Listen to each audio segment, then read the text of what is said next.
And we are, as always, we are recording. It is a pleasure once again to see you all or hear you all in this evening. I'm glad that you are here with us today. The recordings are being shared, so thank you, Joelle, for sending that out to the participants, to the registrants, and also, I believe, to the SID website, to the Plainfield Special Improvement District website. Tonight, we're going to be talking about sales in this new COVID-19 environment. So again, I'm Bertha Robinson. I'm a business coach and consultant with Star One Professional Services. It is my pleasure to be here and to collaborate with the Plainfield Special Improvement District to help the local businesses and surrounding area businesses push forward into success and do all that we can in our services, in our fields, with our products to serve the communities, the target market, the target audience that we serve. So if at any point you have any questions, it's just a few of us. If you'd like, you can share it. We will have a Q&A at the end. I have shared the previous presentations with Joelle, and I will also send this one tonight to Joelle and Antoinette, so I'll be more timely, so that you all will have access to these presentations as well. So you don't have to worry about taking any extra specific notes because you are going to get that, but if you feel you want to write down a point, of course, by all means, and then we will have an opportunity for Q&A. So what does this picture indicate, right? When you look at this, I saw this on someone's, I think it was an Instagram, and I thought it was really cute. But it's also indicative of the time that we're in, that this is not normal. So it's not, as it says here, a teddy bear picnic. This is a way that this Parisian cafe has ensured that there's social distancing. So they've put the humongous life-size, human-size, adult-size teddy bears strategically seated so that everyone is still socially distant, but still out. So this is the time that we're in. And what does sales in this environment look like? So why does discounting, and this is just, you know, a question for us to ponder on, but I'm actually going to go into the answers in this presentation. So why does discounting and selling seem to go hand in hand or go together? Because we're in a bad economy. So we're in a bad economy and immediately we think, you know, I need to discount, I need to change something in order to increase my sales.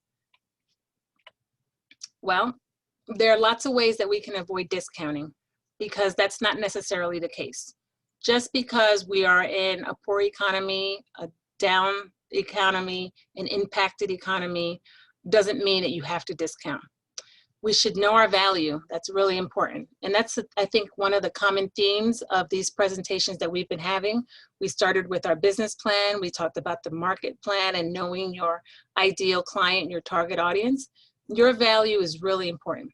Knowing what you offer and what makes you different is really what really sets you apart from everyone else, that allows you to sell and charge to your value. So sell your value once you know your value.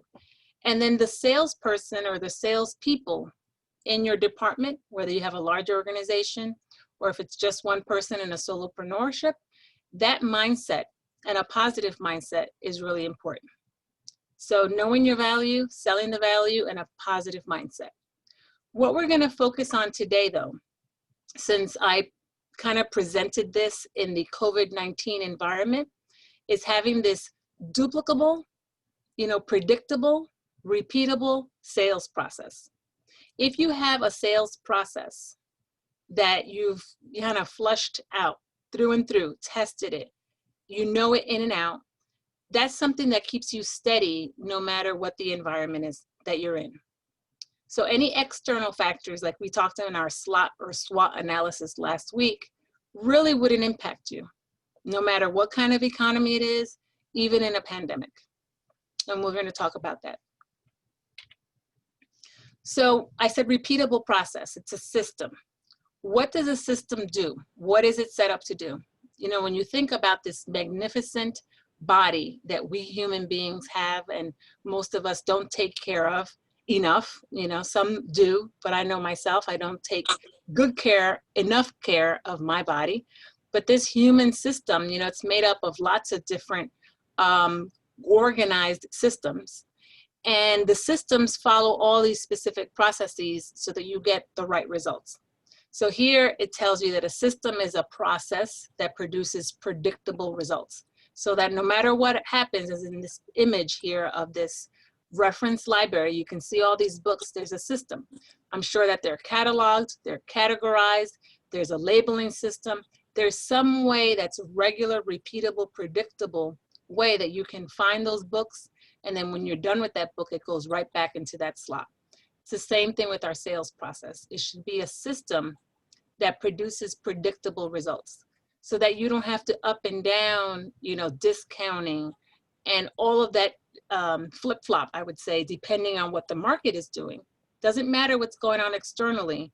Internally, you have a predictable system that will allow you to have predictable results, income, revenue, growth.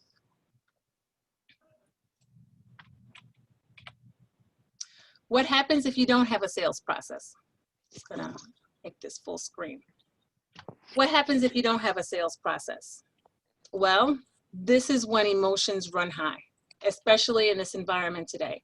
There are so many different things that are already pulling and tugging on us, that are pushing our buttons, external, you know, whether it's the political environment, the fact that it is a very dangerous virus in this pandemic, you know, parents with children and that dynamic, children going back to school, are they staying home remote? Are you a business owner and trying to run your business?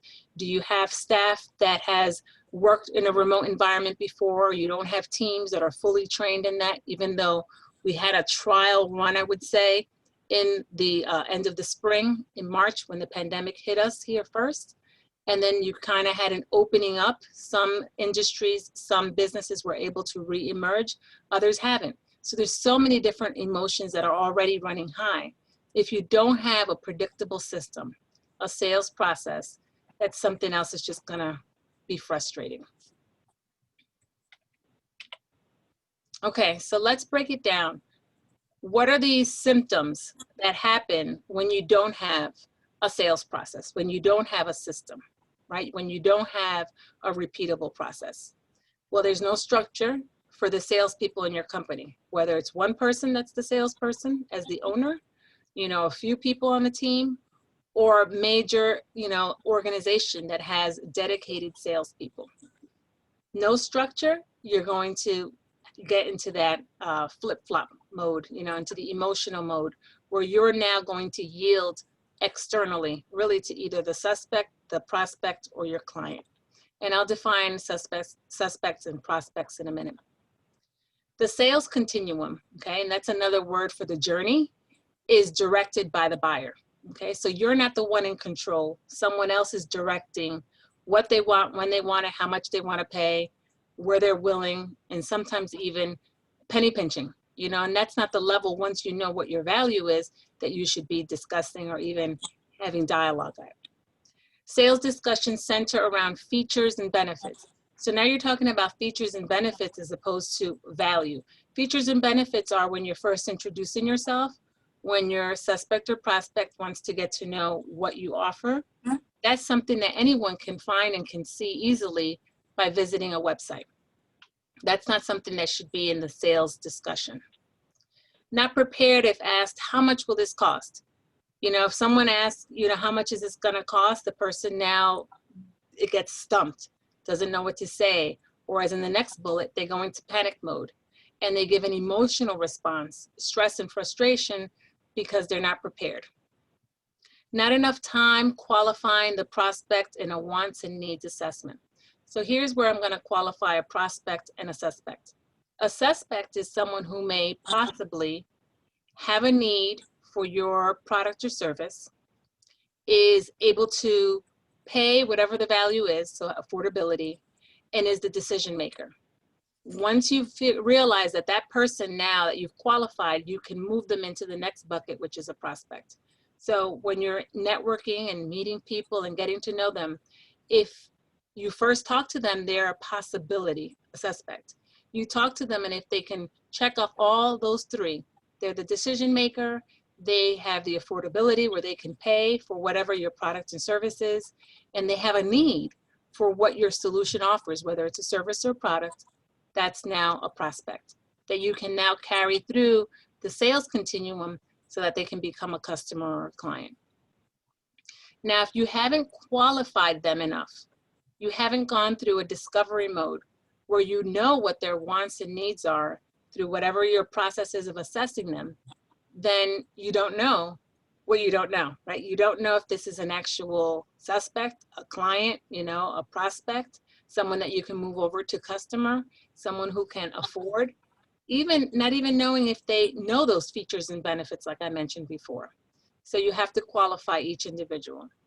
And then the last bullet here, and this is not just, it's not the end all be all in terms of these bullet points. These are just a generalization of what some of the, I'm going to say characteristics are when you don't have a sales process. This last one that I've listed is you spend too much time with the non-qualified vetted suspects that are not real prospects. So like I mentioned before, they miss one of those 3 criteria, and those are required. You need really all 3 of those. If someone has a need for what you offer, whether product or service, and they're the decision maker, but they can't afford because you know what your value is, then you shouldn't move them forward. You should probably have the conversation later on when they have the capital to invest in whatever solution you offer. Okay, so what if you do have a sales process? Success, great. No matter what the external factors are, like I mentioned before, you are in control. So now you have the sales process. You are in the driver's seat. You know what it is that you've already vetted them for. You know what position they're in. And now in the sales continuum, you're only going to peel the layers of the onions back more. You're getting more and more to root analysis of what other things you may offer, not just face level where you know they have a need, because now you've got to get to the questioning mode to figure out not only do they have a need, but what else do they need that you can possibly offer. And that's where growth can occur, especially with that one prospect. So having a sales process is a gold mine. Why? Like I mentioned before, you're in control. You have already gained favorable attention. The person already likes you. They've set up the appointment. This is a follow-up. This is not an initial call. This is now in your sales engagement. You're meeting with the decision maker. So that's number 1 in that criteria. And you've completed a wants and needs assessment. So the wants and needs assessment is in the discovery mode. That's probably maybe the previous meeting, previous 2 meetings. Sometimes when I first meet someone, even in a networking meeting, I can ask certain questions that already give me or point me in the direction of their wants and needs. You can uncover how important it is for them to have your product, to have your service. You can discuss now rewards and consequences. Not you can, you have to, you must. We're going to talk about that because uncovering and discovering the rewards and consequences are what's going to get you to a quantifiable, that dollar sign, so that you have what their ROI will be. In other words, they're going to work with you. They're going to close. You're going to have a signed contract. What is it that your solution is going to offer them that's going to give them a return on their investment? You're not going to know any of those numbers unless you've had a quantifiable ROI questioning process. In other words, you got to ask them, well, if you have this, how much will that save you in this quarter, in this month? You know, how much time is it saving you because I have this solution? And how much does it regularly cost you spending wise in that hour, in those hours, in those days, in the month, whatever it is that you want to qualify it for? You want to always roll it up to a year and then bring it back down to a month. And the reason I say both is because you want to give them the big impact of what they're getting in their ROI. And then in order for you to then put in what your value is, this is how much you're going to pay, right, in the value, but look at how much more they're going to gain in an ROI. So you got to have those rewards and consequences questions and discussions so that you can really give them what the ROI is. And you can't do that, you know, in advance of discussing price. It just doesn't make sense. That's how you will determine what the right price will be. Present a price and or a range of prices to determine willingness to pay. So these bullets are actually listed in a specific order. So since I just mentioned that rewards and consequences, now you can absolutely present a price. And then if this person is not ready, doesn't have a willingness to pay, move on to the next best match prospect. And that's your process. This is part of your process, and it's repeatable. You don't have to spend time and bend down on that one individual because this is the fact that, oh, it's COVID-19, I'm not getting the sales that I was getting before. You don't have to do that. Repeat your process, meet more people, get more people in your sales funnel, and you will see success. That's why you being in control in the driver's seat drives you to success. And then an inclination to please the suspect.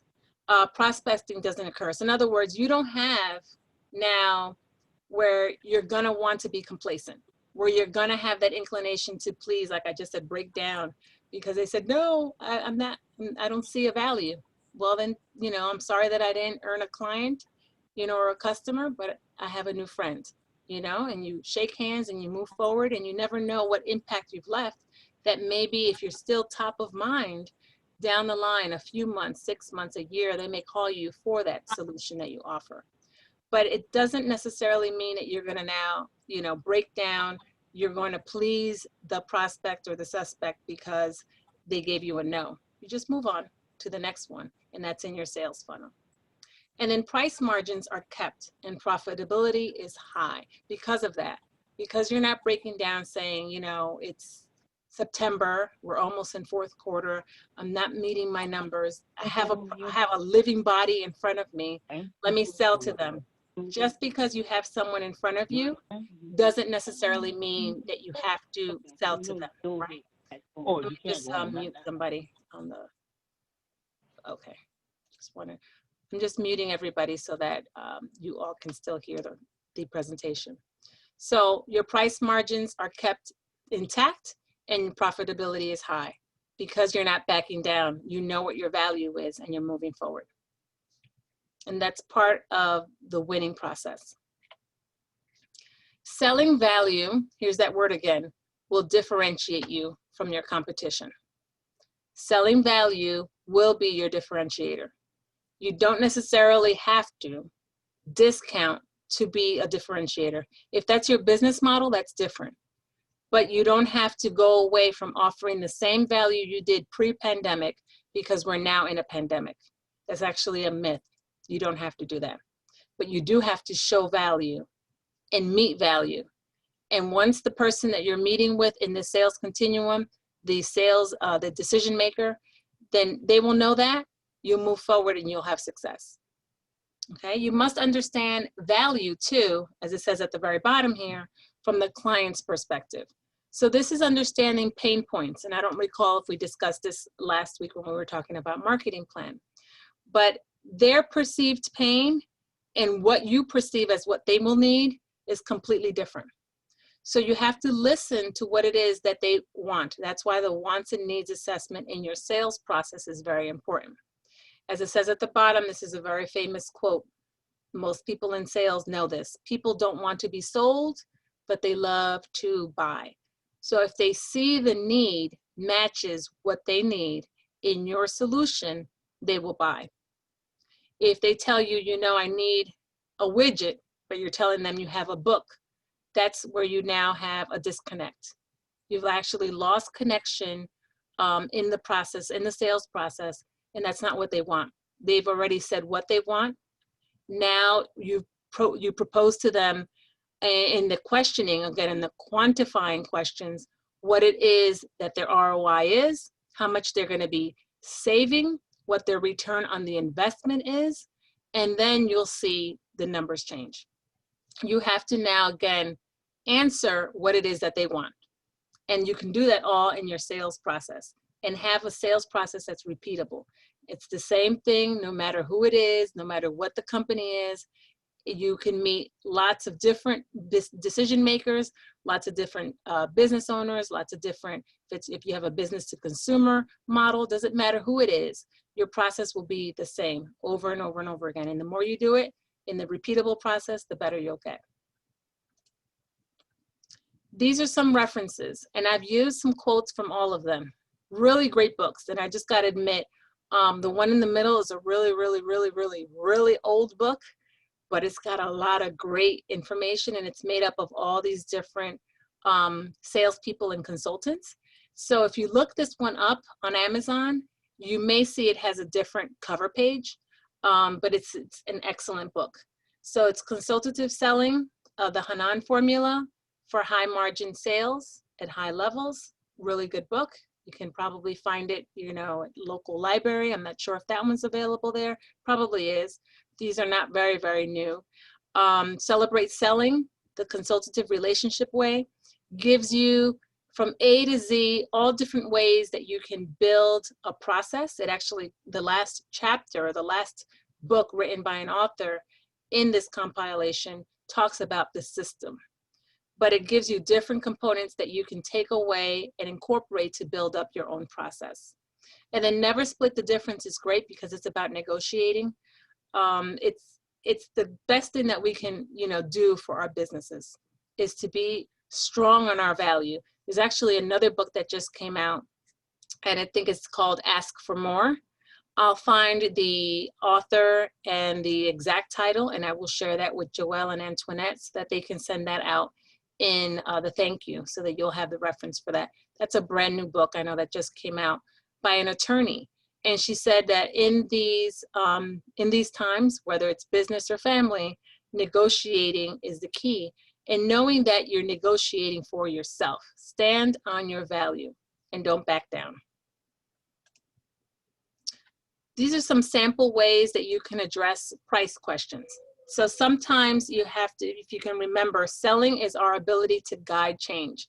So really you're going through this process. I call it a continuum. And people are not always comfortable in change, right? Some people really have a big aversion to change. It depends on what the change may be for some. But you're really guiding them through a change because you're new to them, probably. They're new to you in a lot of ways. So you're building this brand new relationship. It's a sales relationship.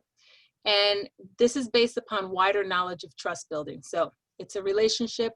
You're getting to know them. They're getting to know you. There's trust value. So be open to what they're saying. Listen, ask them if you could take notes. And upon those notes in the commentary, that's where you can actually take some really great questions that you can ask them. And the more that they can see that you're genuinely there to help them and not to sell to them, they'll be ready to buy, okay? What kind of impact is that having around here? So you wanna ask impact questions because that's where you can start to drill down on value.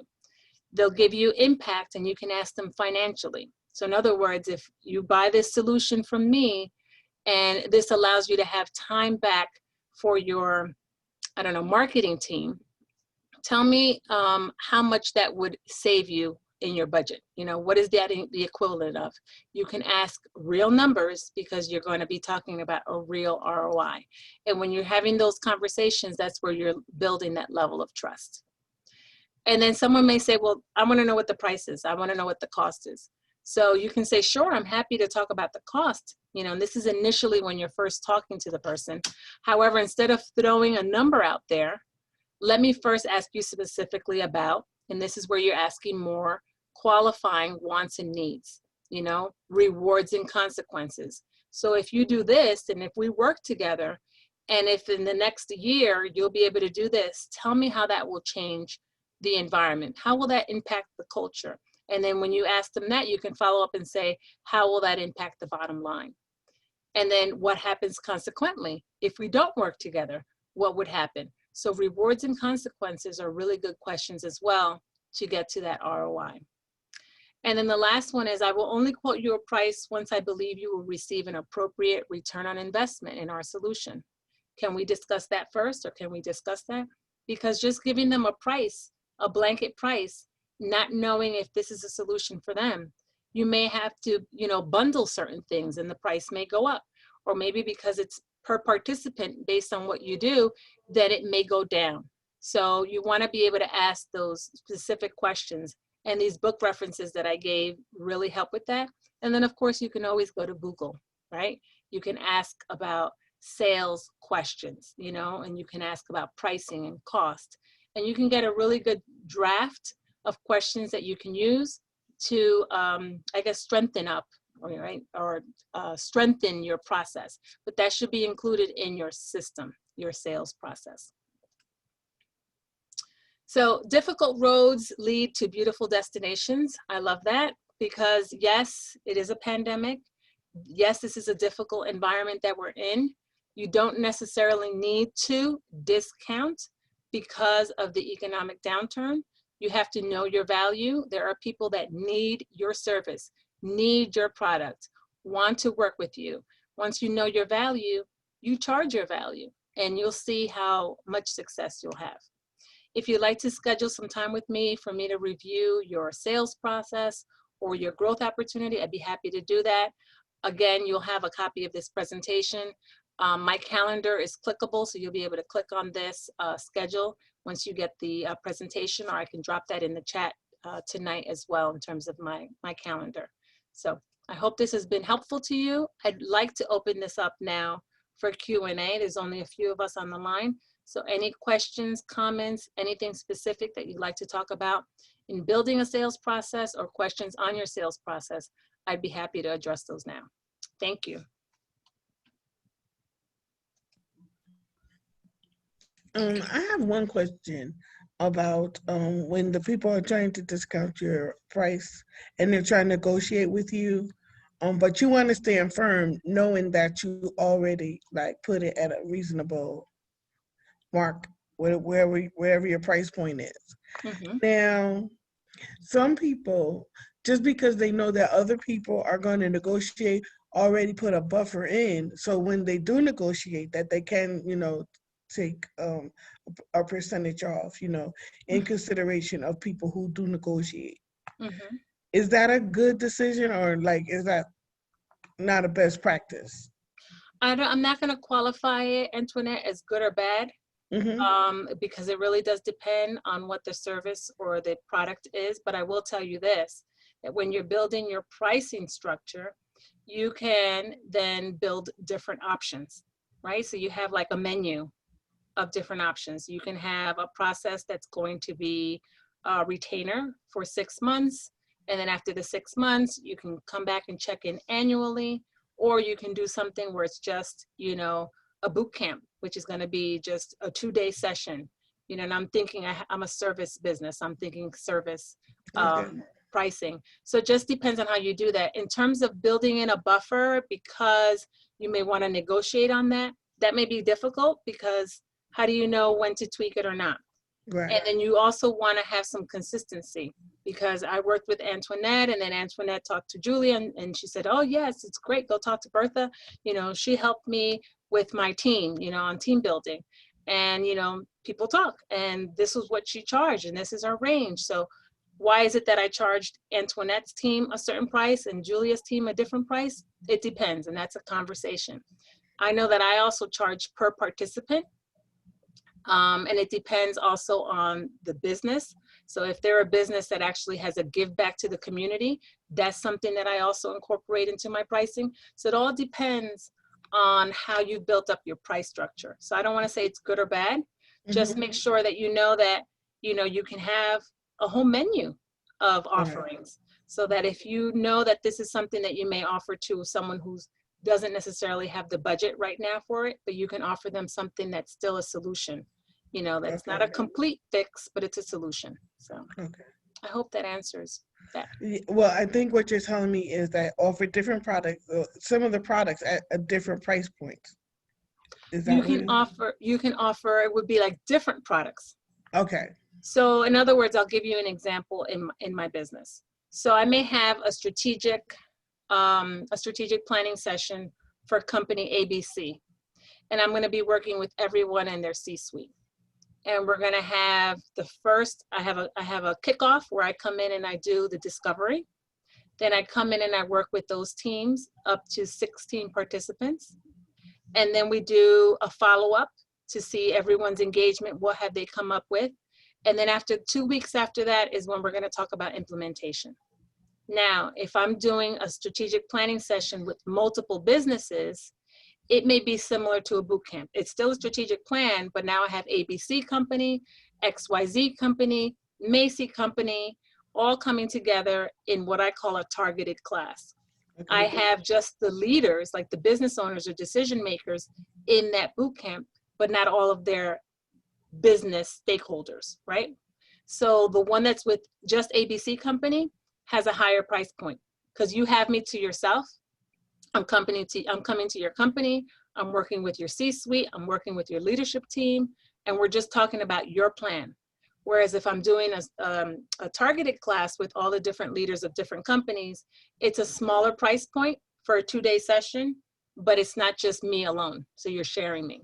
So similar concept, but I'm offering it 2 different ways. Okay. Thank you. Mm-hmm. And just because we're in a pandemic doesn't mean that businesses don't need a strategic plan. So I don't discount my strategic plan. I know my value, I know what I'm going to bring, and I know what the percentage will be if they do what they have to do in their increase. They're going to have an increase in their business. And I can testify to that. I can prove that based on our questioning. So because there's value there, I don't have to bring my price down because they're winning too. It's a win-win. This is Teresa. Yes. I think in terms as well, why prospecting is so important, because we could, like you said, be spending time negotiating with someone who is not a decision maker and doesn't have the financial capability. Yes. So I can think of a mistake that I made when I started a tutoring program, and I priced it at what I thought the value was. Mm-hmm. And when I wasn't getting the clients, I dropped the price. Mm-hmm. But not realizing that I probably was not marketing to the right audience, because the value of what we were offering was right. The price was right, but the value was there, but I was not in the right market. So, and it kind of makes me feel like too that, sometimes you can also put, I don't really know what to call it, but like maybe people not take you seriously because, well, last week her price was this and now this week her price is that. Yeah. So, what is she really doing? Does she know what she's doing? I don't want to work with her. So it made me think about that type of thing, going back to last week with how we're marketing, who we're marketing to, making sure we're marketing in the right place. And now, in our sales plan, who are we prospecting to? And are they the right individuals that can get us the sale? So I just wanted to comment on that. Yes. Excellent. That's a great point. And absolutely, in terms of being consistent, our prospects are looking at that. People that are going to want to work with you, they want to know that there's professionalism and that there's consistency. And it's not just who you've worked with before and what results you brought to them, which is great. They want to see that there is a consistent process. We all want that. We all want some kind of, stability, some kind of standardized process. And that also is what brings it up to the level of professionalism that you want to represent. Great point. Yes. So I don't know in saying, when I said sales in a COVID-19 environment, it doesn't really change. It's as if, I'm looking at Antoinette's background out there. I don't know what island she's sitting in right now. But when you get a really good sales process, it doesn't matter if you're selling in the Caribbean, or if you're selling here in New Jersey. So that should be like your standard. That should be solid gold. And then you get, as you follow your process, and that's your process for anything. You should have a process, as Teresa said, in your prospecting, selling, and really anything that's on the outside. The outside does have an influence. That's why a SWOT or a SLOT analysis is really important to see what those threats can possibly be. But in order to lower or lessen the impact of the external threats, that's why you have processes in place, because a system is something that you can count on. That's why I use the example of the body and the 9 systems, in the body. They all work, in conjunction together. and they're not fighting. You know, digestion isn't saying, well, I'm better than nervous. You know, I hope not, because they got to all work together. And that's how your business should run as well. So your sales process should be a system that's solid, so that someone comes at you and asks you a question about, well, why is it this? You'll have all the reasoning behind it because you have a pricing structure as well. And you're expressing what your value is with each person that you encounter because of that ROI. That's really at the crux of it all. The ROI that they're going to receive. It's what's in it for them, as it is, it's very little about what's in it for me. It's a win-win, but they want to buy. They don't want me to sell to them. And that's really key. I know this was a brief session today, right? On sales. Oh, you're on mute, Antoinette. I don't know if you were speaking. Although brief, it was full.